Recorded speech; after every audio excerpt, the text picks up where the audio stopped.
Starting back up on Summer Breeze, chapter 4. Okay. She picked it up to carry it downstairs and saw, on the back, a small white label. Romance, Abstract in Oil, Natalie Reynolds, 500. Aha! Morgan positioned the painting with the oil facing away from her body and slowly, step by step, went down the stairs, through the hall, and into the kitchen.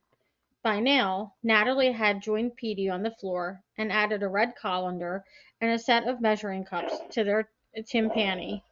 Petey was intent on his hammering, crawling from one pot to another, and Natalie was hitting various items with a whisk while singing, I don't want to work, I want to bang on the drum all day.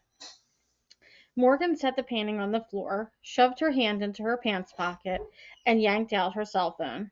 She took a video of the pair, and just in time, because Natalie looked up and saw her. Natalie stood up. My ears are ringing. Don't tell me you got us on video. And it's going right to YouTube. I don't think so. Look at him. He's still banging away. Does he ever get tired? Not tired, no. He'll get bored in a while and crawl off to wreak havoc somewhere else. Let's go down to the beach, Natalie suggested. Sand is quieter. Good idea. Let's take the Tupperware and a spoon for him to play with, and I'll bring some iced tea for us. Morgan scooped up Petey and some bowls. Natalie carried the iced tea and a spoon. They went out the kitchen door onto the deck and down the wooden steps to the flagstones leading through the short stretch of lawn to the beach. When Petey saw the sand, he struggled to get there. I could fetch chairs, Natalie offered. No, sitting on the ground is just fine. Morgan established Petey in the sand and sat cross-legged next to him, leaning back on her elbows, lifting her face to the sun. What a great day. The beach was wide and ran up from the water a good 10 feet. A short wooden pier extended between Natalie's house and the Barnabys, with a wooden boathouse a few feet away from the lake, which today reflected a cloudless blue sky. Oaks, birches, and pines grew in all the yards, casting shadows that would be welcome in the heat of deep summer, and providing homes for the birds who chirped and rustled among the leaves. From across the water came an occasional note of music, or the industrious hammering of the fellow whom they could see repairing the roof of his boathouse. Natalie handed Morgan a glass of iced tea and took a long sip of her own. The sun feels so good on my shoulders. Is painting hard physically? Morgan asked. Not really. Sometimes I get stiff. She yawned. This is nice. Natalie, I found the painting I want. It's called Romance. I saw the label on the back, so obviously you exhibited it at least once. And no one bought it, Natalie said. Because it was waiting for me to buy it, Morgan retorted. Then, because she could tell that Natalie was struggling, she said, Natalie, listen, I really like that painting, but I'd be the first person to admit that I know nothing about art. Please, not to be rude or ignorant, I could probably tell a first rate still life from a bad one. But with abstract art, it all looks incomprehensible to me. But this painting has spirit, it has emotional power. Natalie smiled shyly. Thanks. Her eyes were cast down, her face shadowed. I want to buy it. When Natalie didn't respond, Morgan coaxed. It would only be next door. You could come visit it any time. Natalie's posture straightened. She lifted her chin and stared straight at Morgan. Look, I'm not an abstract artist. That painting is not my best work. Morgan cocked her head. And yet, I like it. Natalie snorted, exasperated. Listen, Natalie, what if it were hanging in a gallery? What if I saw it there? I'd buy it, and I'd have no idea what the artist thought about it, right?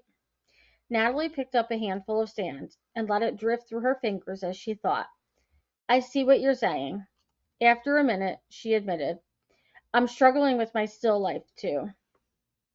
Morgan could tell that Natalie was working something through. It had been a long time since Morgan had shared such a moment with a friend. Life was full of decisions, and exposing such personal conflicts was risky. What about landscapes? Morgan asked. What do you mean? Have you ever thought of painting landscapes? Of painting? She held her hand out, indicating the glowing blue lake. All this? Natalie shook her head. I don't know why, but landscape painting has never appealed to me. That's interesting. Why not? Natalie shrugged. She relaxed a little bit, considering her reply. After a moment, she smiled at Morgan. Why biosafety? Touche. Now it was Morgan's turn to sit in contemplation. She actually knew the answer, but the full truth required personal revelation. I've always been interested in safety. I love science, but it can be dangerous. When I took chemistry in high school, something lit up inside me at all the safety measures and rules we were taught. One day, a girl in my lab was in a hurry, and her hair caught fire from her Bunsen burner. Morgan shuddered. She was all right. Someone dragged her to a sink and stuck her head under water. Her face wasn't burned, only a bit of her scalp. But I couldn't forget that moment. When I was in college and realized there was such a field as biosafety, I went right for it. And the more I learned about hazardous waste management, the more I wanted to work in that field, protecting the world as well as people. Wow, Natalie said. That's impressive. You must feel a huge sense of responsibility. Morgan laughed.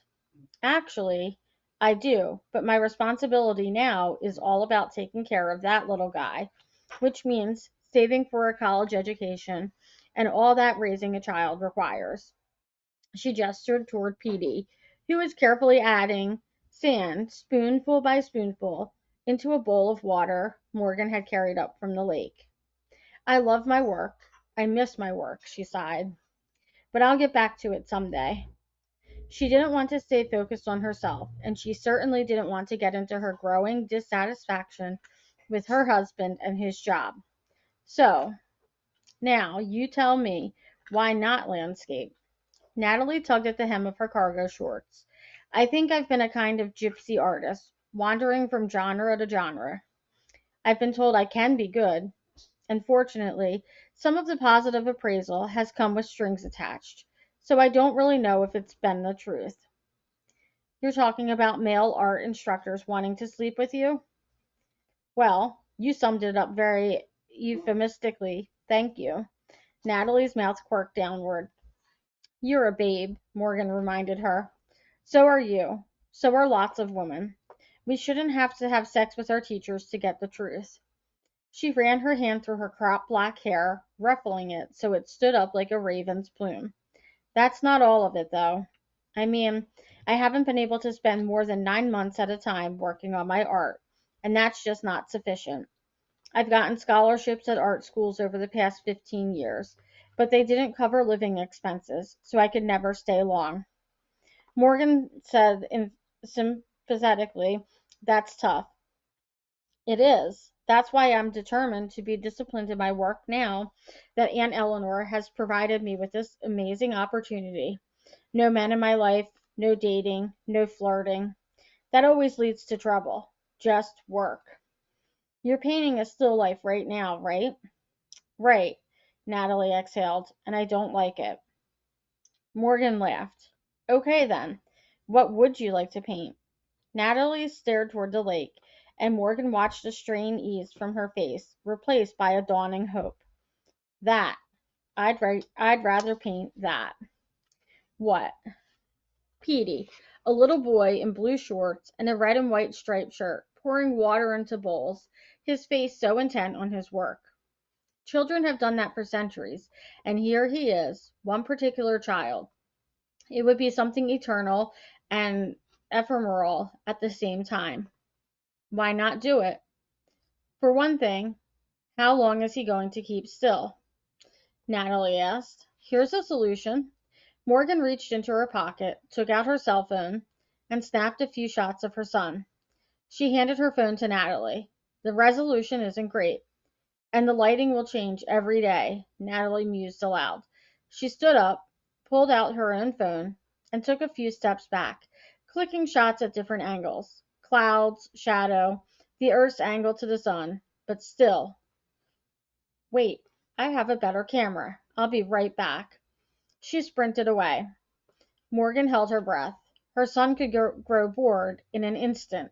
She didn't dare move for fear of distracting him. Wouldn't it be wonderful if Natalie did a portrait of Petey? A minute passed. A bumblebee buzzed over to check out Morgan's hair. She didn't even twitch. The bee flew away. Petey continued to pour sand into the bowl. The sunlight fell on his strawberry blonde curls, turning them into a mystical substance, liquid fire. His dimpled hands clutched the spoon fiercely as he cautiously, trying not to spill even one grain of sand, raised the spoon from the beach to the bowl. He would be a good chemist, she realized. But where was Natalie?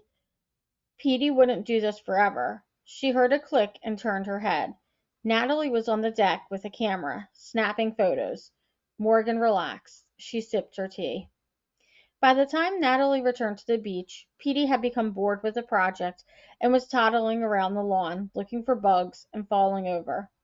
He's still working on the walking thing, Morgan told Natalie. Did you get the shots you wanted? I think so. I'll start tomorrow morning to see what I can do, and if the weather's good, maybe you two can come back over.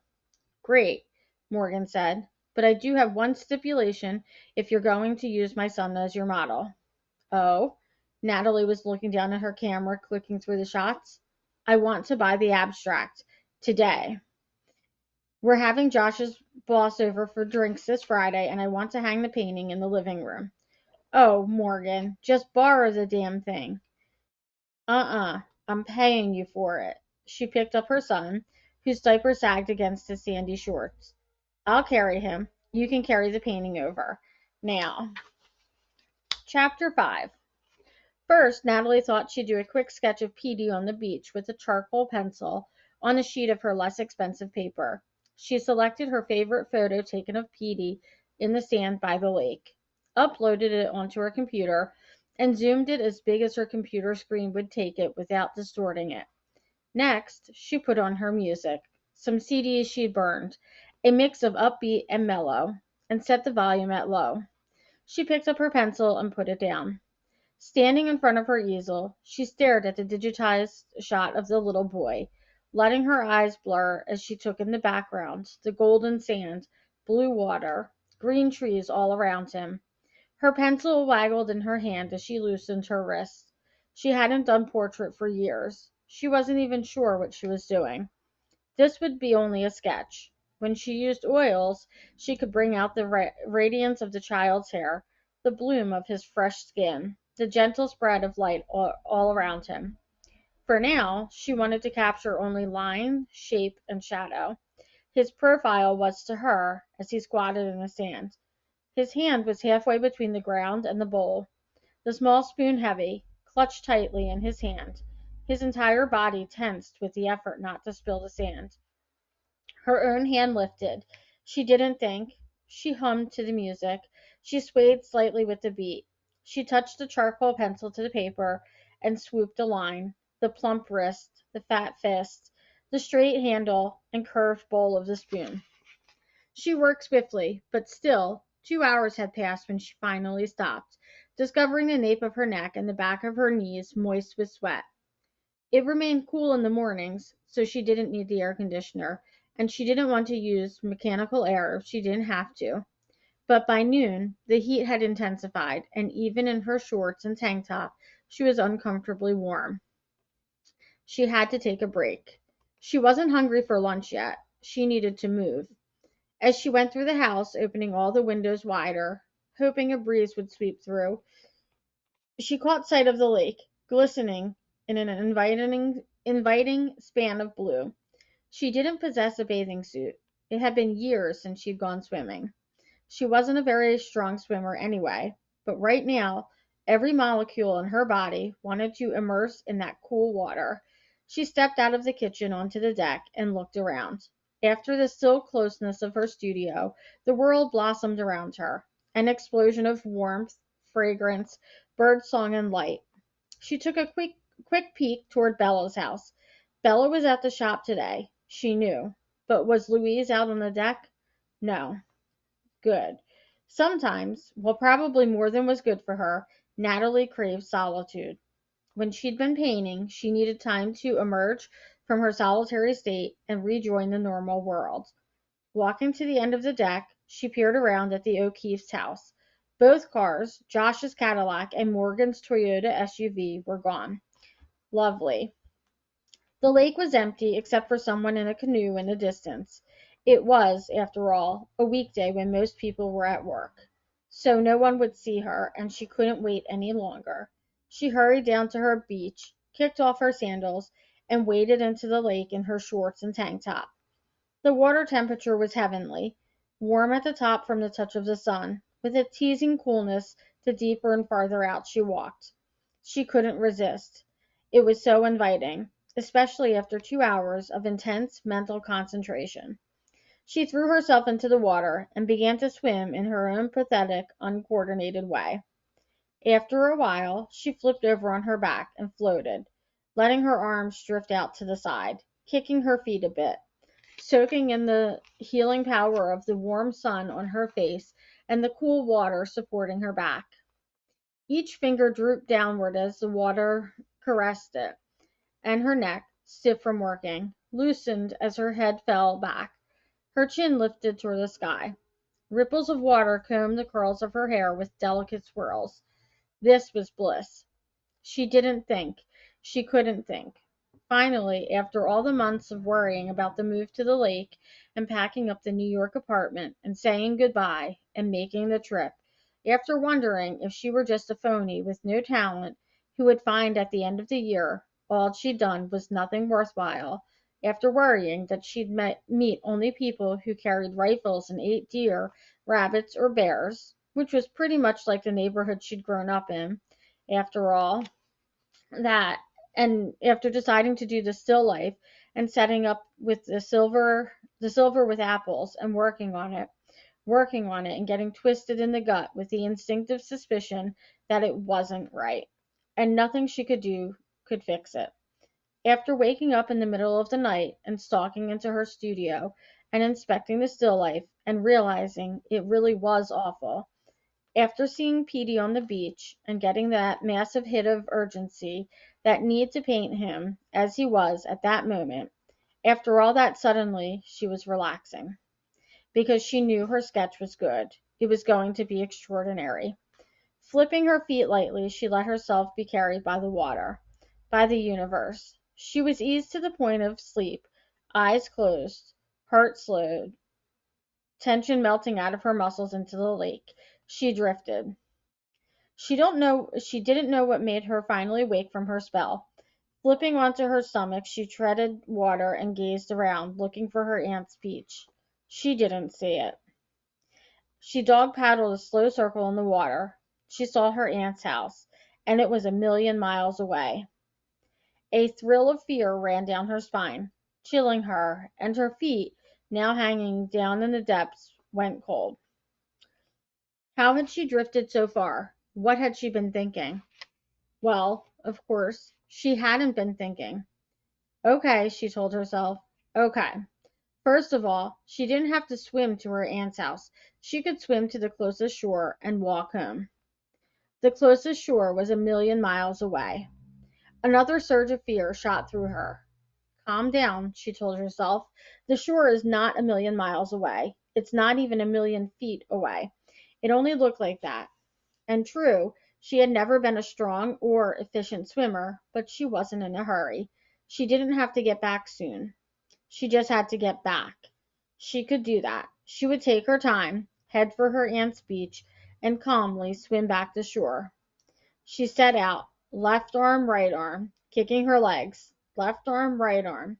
She tried to turn her head and breathe like professional swimmers, but she kept getting water up her nose, and then she had to quit swimming and tread water while she blew her nose and caught her breath. Left arm, right arm. She splashed water in her face with each stroke. The water no longer supported her, it sucked at her, pulling her down. She forced herself not to look at the shore because keeping her head up slowed her down, so she turned her head to the side as she swam. But when she did look up, she saw that she'd gotten off course and was almost swimming in a circle. Well, damn. She straightened her course and began swimming again. She was tiring.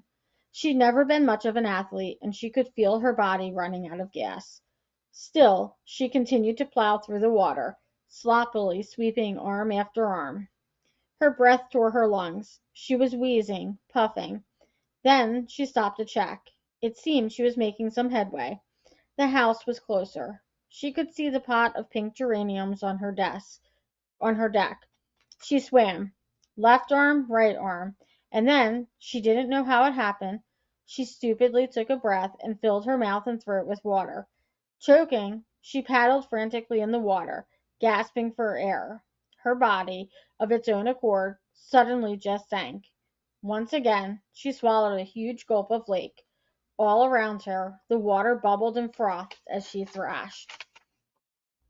Fighting now, arms and legs out of sync, she kicked and flailed back to the surface, spitting and gasping and gagging. Gravity dragged relentlessly on her entire body, which had hardened as heavy as stone. "Help!" she cried, a feeble attempt that made her sink again, water surging into her mouth. Her throat burned, her lungs were on fire, her heart was hammering against her chest. All strength evaporated from her limbs as she slapped at the water, struggling to get her nose and mouth up into the air. Something touched her arm. She screamed, or tried to. Panic flooded her veins, shooting fear on a dazzling course through her body before she understood that it was a hand on her arm, a strong hand hauling her upward. With a monumental effort of will she forced her body to stop thrashing, and blindly turned toward the hand. Her eyes flooded with water. Another hand groped at her chin, her shoulder, and finally grasped her under her arm. Her head banged against wood. She was held like that, her head above water, gasping for air. Someone said something, perhaps "hang on," and the hand on her wrist moved to her other underarm. "Just catch your breath," a man said. "I've got you. I won't let you go." She steadied herself in the water, allowing her legs to sink down, her body to straighten into an eye. As her shoulders and head remained in the blissful air, after a moment the man said, "Okay, I'm going to pull you up." Her senses focused. It was a rowboat. Her cheek scraped along the wood. She was steadily pulled upward until she could grasp the side of the boat with her hands, but she had no power in her arms to get herself over into the boat. The man moved his own hands to her waist, clutched tight, and hauled her up, her butt and legs unceremoniously plunking down into the bottom of the boat. She lay there for a moment, breathing hard. She was lying on a couple of fishing rods and a coil of rope, curled in a fetal position around a pair of large feet in old deck shoes. The sun beat down on her, but she shivered. "Can you sit up if I help you?" the man asked. "I think so." She grabbed a plank of wood serving as a seat and dragged herself up. That took every ounce of energy she had left. She just sat there, head falling forward, chest heaving. "Take off your top," the man said. She lifted her head. "You've got to be kidding." Then she recognized the man. It was Bella's brother, Ben, wearing a swimsuit and a cotton polo shirt. "Your teeth are chattering," Ben told her quietly. "You're covered in goose flesh. You're probably in shock." In one smooth movement, he peeled off his shirt and handed it to her. "Put this on. It will warm you up." When she just gawked at him, he said, "It's clean. Out of the drawer this morning." She was encouraged to believe that she was going to live because of the completely frivolous but urgent question that blinked in her mind. What bra had she put on this morning? She had several comfortable and rather saggy old white or nude bras she wore to paint in, and it would be a shame if she were wearing one of those, because she had so many pretty bras with lace and silk. "I'll close my eyes," Ben told her, and did as he said. She wrestled off her sodden tank top, which water had glued to her body. It made sucking noises as she pulled it away, and it felt creepy and suffocating as she pulled it over her head. She dropped it into the bottom of the boat and quickly yanked on the shirt. The dry cotton against her cold skin was like a soft robe after a freezing rain. "Oh, that feels better. Thank you." Still, she wrapped her arms around herself for warmth. Ben began to row with quick, rhythmical strokes. We'll get you in the house. Get some hot tea inside you. Perhaps it was the rocking of the boat or the thought of tea. Natalie flung herself to the side of the boat in time to vomit into the lake. Most of what came up was water. Afterwards, she was so weak that for a moment she just lay against the boat, resting. She became aware of sunlight beating down on her body, drying her legs, her arms, her hair. Yet, beneath the surface of her skin, she still felt intensely cold. Deep down in her soggy, tiny reptilian brain, where she was beginning to return to self consciousness, she also felt humiliated, half drowning like that, and then having to be heaved up helplessly to safety. She dragged herself back up to a sitting position. Well, a slouching position. With effort, she stared at Ben. What are you doing here? It's a weekday. I don't teach this afternoon. I went into the lab, checked a few things, decided I wanted to be out here. I like it on the lake when it's quiet like this. People are mostly at work and school. I can hear the birds. Well, I'm glad you were here. Thank you, Ben. You saved my life. Glad to do it. As he spoke, he looked over his shoulder, steering the rowboat neatly up to the Barnaby's dock. In one graceful leap, he jumped up on the dock and tied the rope around a stanchion. Think you can make it? He asked. Natalie summoned her energy, pushed herself to a standing position, and reached for his hand. He held her steady while she stepped up onto the seat, then onto the edge of the boat, then onto the dock itself. If she hadn't already made a fool of herself, she would have thrown herself down on dry land and kissed it. I'm going to pick you up now, Ben said. What? She tried to laugh, but it came out as a croak. Look at your legs. She obeyed. They were shaking. I can make it to my house, she insisted. I'm taking you to our house. You can sit with Louise. She can watch you for any after effects. Before Natalie could argue, Ben simply swept her up, arms under her knees and shoulders, so quickly that she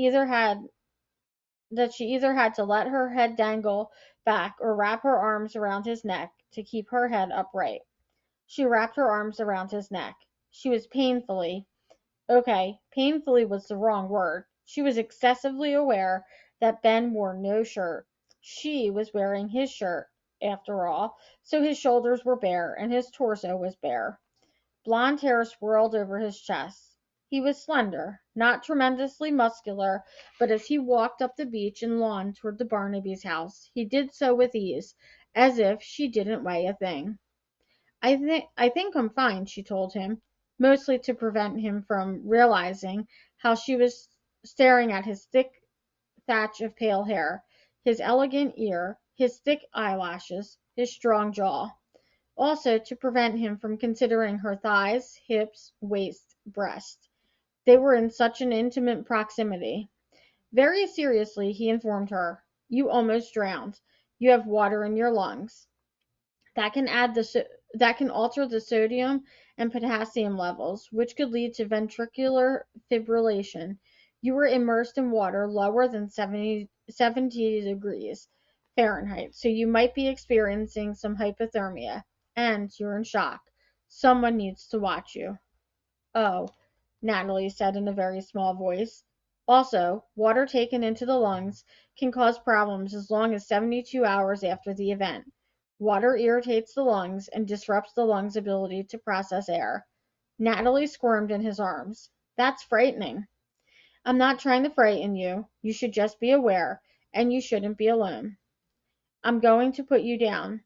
He lowered her to the feet on the deck of the house and grabbed the handle of the kitchen door. By the way, what the hell were you doing swimming alone? His sudden anger at her came unexpectedly. She'd been dreamily admiring his profile when he so unceremoniously dumped her on the deck. She knew he was right. Still, she felt defensive. I do lots of things alone, she narrowed her eyes. I'll bet you swim alone. Sometimes. I was also captain of my swim team in high school. I won state medals. Did you? For a long moment their eyes met. All Natalie could think was, damn, you are one gorgeous man. Instead, she admitted ruefully, no, obviously. He continued to stare at her without speaking. A shiver went through Natalie's body, completely different from anything connected to the lake. He makes me feel all prickly, she thought. Then she thought, well, that was an interesting choice of words. She couldn't help it. She smiled at him. He almost walked into the glass door to the kitchen. Realizing it, he flushed red, glancing away from Natalie. He's attracted to me, she realized, and good grief, I'm certainly attracted to him. Ben pulled the sliding door open. Mom, Natalie's here. She almost drowned. Natalie put a hand on the wall to steady herself. A cat lay on the sofa in the sun, stomach up, blissed out. A bowl of fresh cantaloupes, peaches, and plums sat in the middle of the kitchen, filling the air with fruity aromas. Ben asked, You're okay to walk? Suddenly, he was not coming near her in any way. I am. She followed him down the hall and into the living room. Louise was on the sofa talking to herself. Mom. Ben bent over his mother and gently removed one of the iPod plugs from her ears.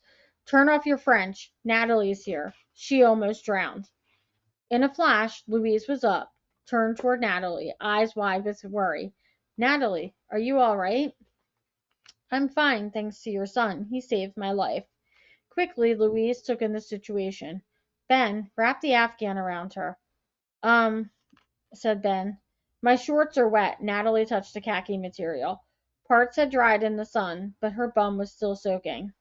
Louise went into mother mode. Natalie, go in the bathroom and take everything off. Ben, show her where the downstairs bathroom is. Natalie followed Ben. In the privacy of the bathroom, she stripped off her shorts and underpants. Are you decent? Ben asked. My top half is, she said through the door. Just a moment. She waited. He knocked and opened the door wide enough to toss in a pair of loose black yoga pants. No doubt Bella's. She pulled them on. She looked at herself in the mirror. Somehow, she was both pale and sunburned. Her nose had gotten shiny red from the sun, but the rest of her face was white, and her lips were slightly blue. All in all, highly attractive. Another knock came, and a patchwork afghan flew into the bathroom. Natalie wrapped it around her, savoring its warmth. She left the bathroom, returned to the living room, and dropped into a chair facing Ben's mother. She was shocked at how good it felt to sit down. Ben said you were swimming alone, quite far out, Louise said gently. I know. I'm an idiot. Actually, I didn't swim that far. I was simply floating on my back, drifting. It's so peaceful here. I just sort of melted. Louise laughed. I understand completely. It's relaxing on the lake when it's quiet like this. On the weekends, the lake is different, full of people and boats. Are you warming up? I am. This Afghan feels so cozy. Your color's returning. You must have had quite a scare. Louise's concern was so unexpected, so poignant, that tears swam in Natalie's eyes. I was frightened, she admitted. For a moment, there I was, certain I was going to die. Shockingly, tears flooded down her face. Her shoulders shook. Sorry, she gulped. It's a normal reaction, for heaven's sake, Louise told her. You deserve to cry. Grateful for Louise's response, Natalie continued to sob. In truth, she wasn't sure she could stop herself. She'd drawn her knees up to her chest, her feet resting on the chair near her bum. The Afghan wrapped completely around her like a nest, and tears spilled down her cheeks. Ben came into the room, took one look at Natalie in tears, muttered, Oh God, and hurriedly left. Ben, Louise called, was that a mug of tea in your hand? No answer. Bring it and be sure there's plenty of sugar in it, and bring the box of tissues too. It's sitting on the counter near the phone. Ben returned, mug of tea in one hand, box in the other. Natalie wiped her face, reached for a tissue, dried her hands, and blew her nose. Ben stood next to her, holding the mug, his eyes aimed at the ceiling. Natalie's fit subsided, leaving her truly exhausted. She took the mug. Thanks, Ben. She sipped the tea. It was strong and sweet, and she could feel it sink down through her throat, esophagus, and into her stomach, warming her all the way. She closed her eyes and moaned softly, snuggling into the chair. "I've got to get back to work," Ben said to his mother. "Oh, Ben, stay for a while." "Sorry, Mom, gotta go." Bending down, he kissed the top of his mother's head. "Bye, Natalie," he said when he was pretty much out of the room. Then he left, slamming the front door. "He saved my life," Natalie told Louise again. "He was so strong. I was so cold and choking, and the water seemed to be trying to suck me down." "Honey, don't think about it. You're safe now. Put the mug on the table and rest." Natalie did as Louise told her. Her body surrendered its final tension of fight or flight response. Her head nestled into the chair cushion and she fell asleep. She woke very slowly. Hearing came first, a whisper of pages. Across from her, Louise was reading. Natalie felt warm, perhaps too warm, but as relaxed as if her bones had dissolved. Secretly, she studied Louise. All the Barnabys had the same cheekbones, high and rounded, blue eyes slightly slanted down. Louisa's forehead was etched with wrinkles, and her lower jaw sagged slightly, but she was beautiful, especially now while she was in repose. She had about her the meditative calm of a Vermeer. Natalie cleared her throat and shifted position. Louise looked up.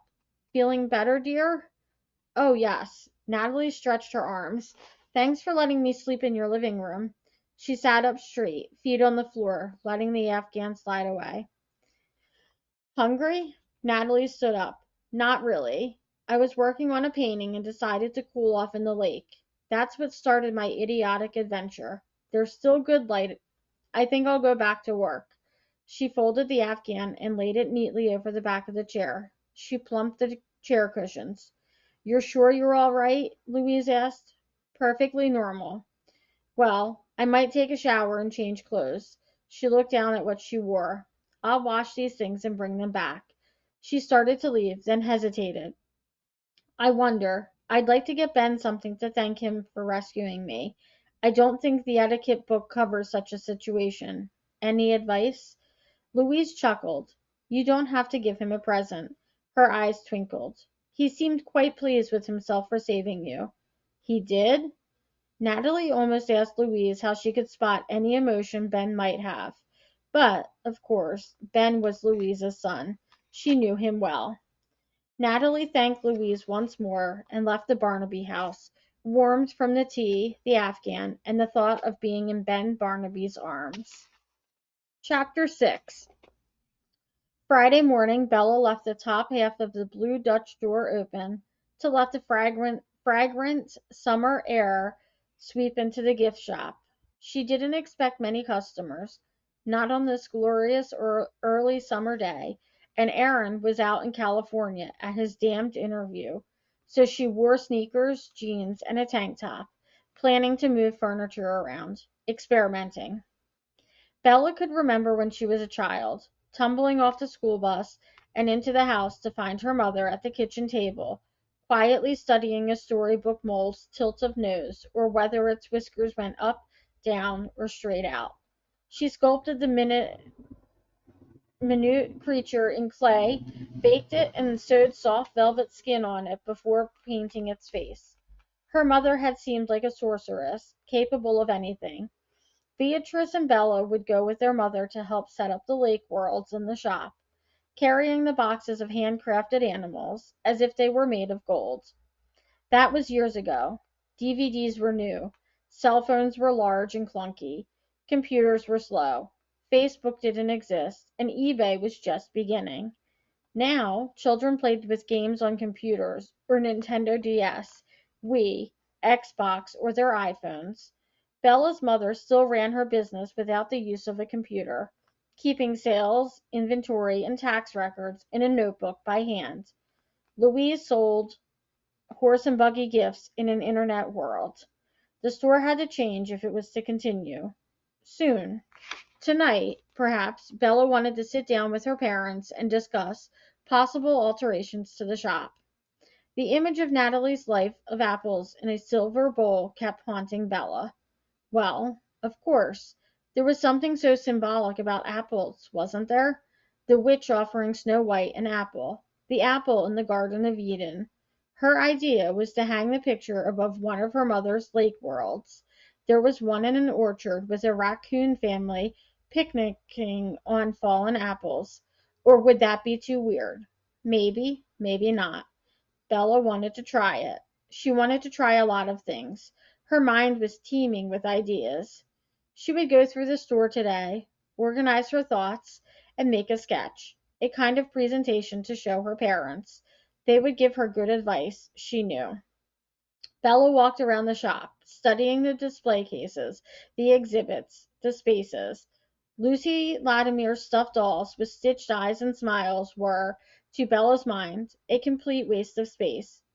She didn't know if they had ever sold one of the dolls. They were quaint, but in a way that they were also a bit creepy, because Lucy's stitching was uneven, giving the dolls cartoon faces, jack-o'-lantern faces. Lucy was the mother of a friend of Louise's. She had been in her 80s, living with her daughter. Bella could remember specifically ganging up with Beatrice against Louise, demanding to know why she wanted to take up space with those bizarro items. It gives Lucy something to do, Louise had told them. It lets her feel capable of making something pretty. In other words, said Beatrice, who as the oldest child could be caustic with her mother when she felt like it, you're helping your friend by keeping her mother out of her hair for a while. You're a cynical child, Louise had retorted mildly, but her mouth had quirked up and she hadn't denied the accusation.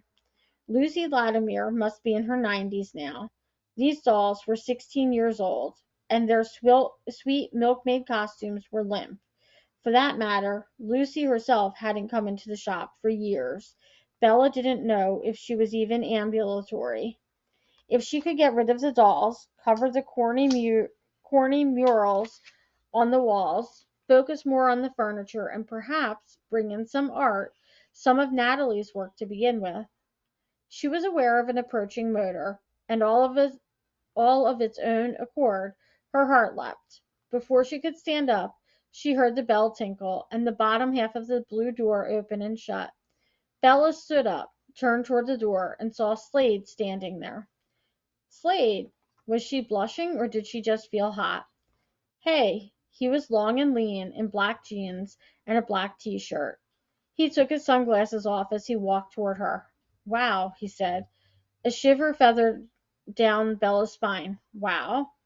He walked right up to her, so close they were almost touching. Reaching out his hand, he stroked a gargoyle cabinet. I thought so, he mumbled, talking to himself. This is the real deal. It needs to be stripped. It's nice to see you again, too, Bella said, lacing her voice with just a thread of sarcasm. What? Slade cast a quick glance Bella's way. His eyes were the deepest blue. Hello? Bella said. Slade got it. Sorry. Hi, Bella. I've just been thinking about this piece for days now. I wasn't sure it was original. You don't see many things like this, but this is the real thing. Bella, your family must be English. Well, duh, Barnaby. Something about the man made Bella defensive, like a goofy adolescent talking with a rock star. I've been checking. This piece, Bella? Slade slapped his hand against it gently. This piece could bring you around $15,000. She almost fell over. You're kidding. I'm not kidding. This is my field of expertise. This is what I do. He peered at her as if she were a newt emerging from under a rock. You don't have any idea what you've got here, do you? Well, sort of. I've always loved my grandparents' furniture, and when they died, I insisted on having some of their pieces in my bedroom, even though they're big, dark, and not the slightest bit girly. He leaned toward her. You have more pieces like this? Before she could answer, he grabbed both her shoulders. Bella, this is something antique dealers dream about, a find like this. Bella was paralyzed by his touch, his nearness, his dark beauty, his passion. She knew her mouth was hanging open and she couldn't locate the intelligence needed to shut it. Don't look at me that way. Slade removed his hands from her shoulders. I'm not trying to cheat you. If I were, why would I tell you what these pieces are worth? Bella found her voice. Then what do you want to do? I want to work with you. I want to sell these pieces on commission for you. Slade, these all belong to my parents. Then talk to them. Slade, do you think you could slow down just a little? How about a cup of coffee? No, wait. The last thing you need is coffee. Come to the back room. I've got lemonade and some cinnamon rolls I made yesterday. He started to object, then nodded and loped along behind her, past the display counter in the back into the back room, past the small bathroom, sweetly decorated because children always needed to go to the bathroom, past boxes needing to be packed or unpacked, past work tables and a sink and counter, past her mother's ancient scarred roll-top desk, past the ironing board and the cutting table, to the private area with the small refrigerator, microwave, round table, and chairs. Bella's purse hung on a hook near a mirror. She couldn't resist giving herself a quick glance. The roll-top desk is nice, Slade said. Sit down, she pointed. There. Taking a pitcher of lemonade from the refrigerator, she poured him a glass, set it before him, then slid one of her cinnamon rolls onto a plate and placed it in front of him, too. She handed him a knife and fork. She put the other rolls on the table as well, in case he wanted more. She poured herself a glass of lemonade and sat down. By that time, Slade had eaten his roll and was reaching for another. Damn, he mumbled, his mouth full. These are good. Thanks. Bella took a roll, though she wasn't hungry. She drew designs in the icing with her fork as she talked, figuring out what she wanted to say as she went along. Slade, tell me, how did you learn so much about furniture? I went to New York's Metropolitan Museum School of Antique Furniture. Is there such a thing? He cast her a withering glance. No, there's not, and if there were, I couldn't have gone. I barely had the money to go to college for 2 years. I just like to tell people that when they ask me. Well, I'm not people, Bella told him. He studied her for a long, drawn out moment. No, you most certainly are not. It took all her willpower not to squirm in her chair. This man was so divine he was undoubtedly used to getting his way, simply by melting a woman's resolve with the flame-tip heat of his dark blue eyes. Add some subtle flirtation, and woman probably just fell right over into his arms. Could you answer the question? She managed to say. He sighed, leaning in his chair so that it tilted onto the two back legs, as if he couldn't care less. When I was a boy, I worked after school, and summers for a guy who ran an antique shop up in Maine. Mostly, he carried primitive American antiques, lots of empire furniture, china, candlesticks, that stuff. Sometimes I'd go off with him on a trip up north to scout out antiques in a small town. Even now you can still find treasures, especially at farm auctions or even yard sales in towns so far away no one ever takes the time to drive there. I learned a lot from him. He dropped forward to munch down another roll. Bella loved seeing him eat. He was so thin. More lemonade? Please.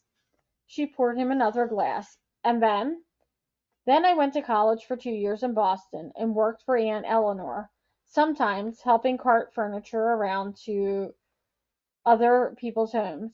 I think I learned the most there, seeing the way people with money like to decorate. Some people stick with the period, some like to mix it up. I met a guy named David Ralston who was good at restoration, dropped out of college, and went to work for Ralston's Antiques. Learned a ton there. You've always been interested in wood, Bella mused. He quirked an eyebrow. I have. When you were a kid, you used to go into the forest and stand very still, studying tree trunks. Slade's eyes went dead. Jesus, what a freak. That's not a very nice thing to say, Bella protested. You could call yourself a child prodigy. Slade snorted. A child prodigy of tree trunks? Bella took a deep breath. Look, I'm interested in what you know about furniture. I want to update this shop. Upscale, you mean? No, I mean update. But upscale is not a bad idea either. A lot of the stuff here is inexpensive, and certainly none of it is worth what you say the furniture is worth. But I've been thinking, it's not yet clear. I know I don't want to run an antique store. I want to carry a mix of things. I'm still in the planning process. I had no idea that old cabinet was worth so much, and even though I've taken a couple of courses, I really don't know early American from British. I wonder, could I hire you to check out all the furniture and give me estimates on its value? Slade's eyes had come alive again. He dropped his eyelids halfway in that sleepy kind of come to bed look he did so well, and behind the lids was the glint of mischief. I'd be glad to value the furniture. You don't have to pay me. Slade, seriously. Seriously, or I'll tell you what, take me out to dinner sometime. Okay, Bella thought. Now he was coming on to her, and her body was making it clear it had no intention of resisting. If Slade were to rise from his chair right now, grab Bella, and press his sensual mouth against hers, she'd knock the lemonade and rolls on the floor and let him ravish her right here on this old table. From deep in some survival center of her brain, a stern voice that sounded much like her algebra teacher, Mrs. Penner, warned, "Remember what Natalie told you. Slade is a bad boy. He comes on to women all the time. It means nothing." Another voice, smaller, slightly ashamed, her own, said, "Bella, for heaven's sake, remember Aaron." She leaned forward, planting her elbows on the table, well aware that this position gave him a pretty fine view of the tops of her breasts pressing against the curve of her tank top. "I'll take you out to dinner, the best restaurant in the area." Slade considered her. Again, he allowed himself his own sweet time. Bella had no option, unless she wanted to show herself as the coward she secretly felt like, but to hold her pose and stare right back at him. She was surprised the chemistry between them didn't make the table burst into flames. Finally, Slade spoke. "Bella, whose shop is this? Yours or your mother's?" Bella stood up and began clearing the table, using her nervous energy. She put the glasses in the sink. "That's a very good question." Leaning against the sink, she crossed her arms over her chest, thinking aloud. "I didn't come back here with the idea of taking over the shop. I came back to help my mother. I guess the idea of changing the shop came to me the moment I walked in after so much time away. I realized the shop is dated." Slade said, "You're a school teacher, right?" "I was, but when I came back to help Mom, I found myself drawn to something about the shop. Not as it is, as it could be. I'm not making much sense, am I?" She nodded to herself, coming to a conclusion. "I need to do some research. I need to run some figures, find out about sales tax, utilities, that sort of thing. I'll talk to my parents about my grandparents' furniture. We've got more of it in the house, and of course, Beat's got some in her house, and then there's the storage unit." "The storage unit?" Slade shoved his chair back and stood up. "What storage unit?" "Slade, do you suppose you could stay with Natalie overnight while I talk to my parents? I mean, I have to be here at the shop all day, and Dad's teaching, so I can't talk to them until this evening. Then, tomorrow, perhaps, if things go well with my parents, I could take you to the storage unit."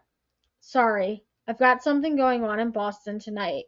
He approached Bella. He stood right in front of her, tall, muscular, lean, giving off warmth. "I'll be back soon."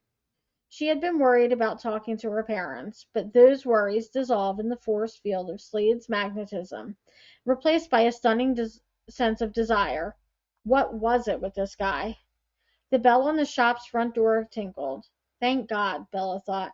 "Customer," she croaked, her mouth suddenly dry. When she slid past Slade, her body brushed his for a moment. She shivered with a touch of desire and a stronger surge of guilt.